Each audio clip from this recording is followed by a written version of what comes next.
تو اس کا اکاؤنٹیبل تو نہیں ہے. اس لیے آپ نے دیکھا کہ اگر افغان جہاد میں ہم نے حصہ لیا تو اگر اس کے مضر اثرات بعد میں ہوئے تو پھر کون اکاؤنٹیبل ہے؟ کوئی بھی نہیں اکاؤنٹیبل ہے. تو اس وجہ سے میں سمجھتا ہوں کہ چونکہ سیاسی لیڈرز تو عوام کو پھر انہوں نے جواب دینا ہوتا ہے اور پارلیمنٹ کو بھی جواب دینا ہوتا ہے، عوام کو ان کو الیکشن میں جانا ہوتا ہے. تو اس لیے یہی ایک سسٹم ہے جو کہ شاید بہترین سسٹم نہ ہو، لیکن دوسرے تمام جتنے بھی اور سسٹمز ہیں اس کے مقابلے میں جمہوریت جو ہے وہ سب سے بہتر سسٹم ہے. اور ہمیں بہت بہت شکریہ جناب جنرل ریٹائرڈ طلعت مسعود ہم سے گفتگو کر رہے تھے. اور اب ہم بات کریں گے کہ آج حکمران جماعت پیپلز پارٹی نے ملک بھر میں پیپلز پارٹی کا 44واں یوم تاسیس منایا. آج پیپلز پارٹی کی جانب سے مختلف شہروں میں اس حوالے سے خصوصی تقاریب ہوئیں. وزیر اعظم یوسف رضا گیلانی پہلے پشاور گئے، وہاں پر انہوں نے جلسے سے خطاب کیا، اور اس کے بعد وہ سکھر گئے، وہاں پر بھی انہوں نے جلسے سے خطاب کیا. اور ان کا کہنا تھا کہ پیپلز پارٹی کو ہمیشہ حکومت نہیں بلکہ ہمیشہ ذمہ داریوں کا سامنا کرنا پڑا ہے، انہیں نئے نئے چیلنجز کا سامنا کرنا پڑا ہے.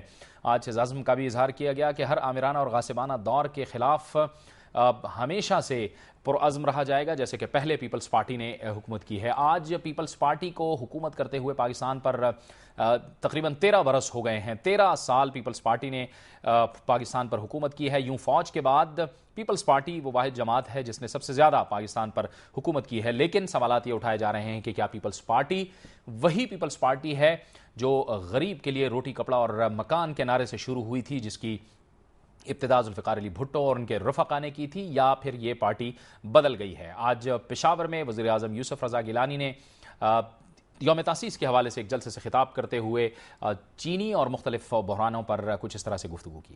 ہمارے پاس سرپلس چینی ہے مگر لوگوں نے ذخیرہ اندوزی کی ہوئی ہے.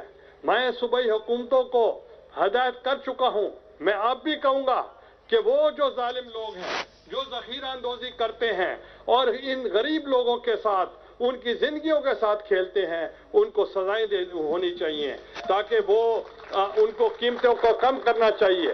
اور اسی طریقے سے میں ان سے یہ بھی کہوں گا کہ لا اینڈ آرڈر کو بہتر کریں، تاکہ جب لا اینڈ آرڈر بہتر ہوگا کہ آپ کے جو ترقی کے مواقع ہیں وہ بھی بہتر ہوں گے اور اس ملک میں انویسٹمنٹ آئے گی. وزیر اعظم یوسف رضا گیلانی اس کے بعد سکھر پہنچے اور وہاں پر انہوں نے جلسے سے خطاب کیا، اور ان کا یہ کہنا تھا کہ پیپلز پارٹی اپنی ذمہ داریاں نبھا رہی ہے، انہیں چیلنجز کا سامنا ہے لیکن وہ ہر چیلنج سے نبرد آزما ہوں گے. وزیر اعظم یوسف رضا گیلانی کا کہنا تھا کہ پیپلز پارٹی کو ہر دور میں حکومت نہیں بلکہ ذمہ داریاں ہی ملی ہیں، اور ہر وقت انہیں ہر دور میں نئے چیلنجز سے عہدہ براں ہونے کے لیے کہا گیا ہے، اور اس وقت بھی یہی صورتحال ہے. آج پیپلز پارٹی کا 44واں یوم تاسیس تو منایا جا رہا ہے، لیکن اس کے ساتھ ساتھ جو پیپلز پارٹی کے پرانے کارکن ہیں اور جو ناقدین ہیں وہ یہ سوالات بھی اٹھا رہے ہیں کہ پیپلز پارٹی کی اپنی حکومت ہے لیکن آج تک شہید محترمہ بے نظیر بھٹو کے قاتلوں کے حوالے سے اور ان کی قتل کی تحقیقات کے حوالے سے کچھ زیادہ پیش رفت نہیں ہوئی. اور ان کی تنقید بھی یہی ہے کہ پیپلز پارٹی کی حکومت اس حوالے سے کچھ خاموش نظر آ رہی ہے. آج پیپلز پارٹی کے سینئر رہنما بیرسٹر اعتزاز احسن نے بھی بے نظیر بھٹو شہید کے قاتلوں اور ان کے قتل کی تحقیقات کے حوالے سے اپنے خیالات کا اظہار کیا. انہوں نے کچھ اس طرح سے کہا. تشویش ہے بی بی کے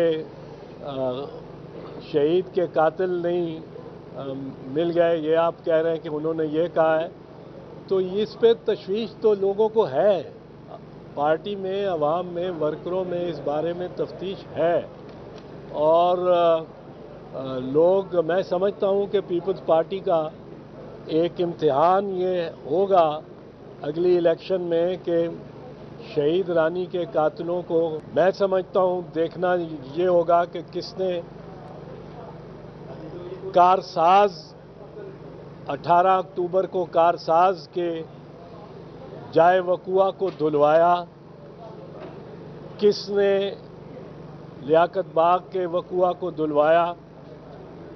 یہاں تو سعود عزیز تھا، وہاں سعود عزیز تو نہیں تھا. سعود عزیز پہ میں سمجھتا ہوں چاہے وہ اقبال جرم بھی کرتا ہو، وہاں روک دینا اس تفتیش کو ممکن نہیں ہے. پیپلز پارٹی کے لیے آنے والے الیکشن میں یہ ایک بڑا چیلنج ہوگا کہ وہ شہید محترمہ بینظیر بھٹو کے قتل کی تحقیقات کے حوالے سے کیا پیش رفت کر چکے ہیں اور کیا وہ ان کے قاتلوں تک پہنچے ہیں یا نہیں پہنچے. یہ ایک اہم سوال ہے، بیرسٹر اعتزاز احسن کا کہنا تھا. وقت ہوا چاہتا ہے ہمارے اس پروگرام میں بریک کا، اور بریک کے بعد ہمارے ساتھ ہوں گی ناہید خان جو کہ پیپلز پارٹی کی معطل رکن ہیں. ان کی رکنیت کو 2 روز قبل معطل کر دیا گیا. ناہید خان پیپلز پارٹی کی وہ رہنما ہیں جو محترمہ شہید بینظیر بھٹو کی قریبی ساتھی تھیں. ایک ایسے وقت میں کہ جب آج پیپلز پارٹی یوم تاسیس منا رہی ہے، ان کی رکنیت کو معطل کر دیا گیا. یہ ہم آپ کو بتائیں گے ایک بریک کے بعد.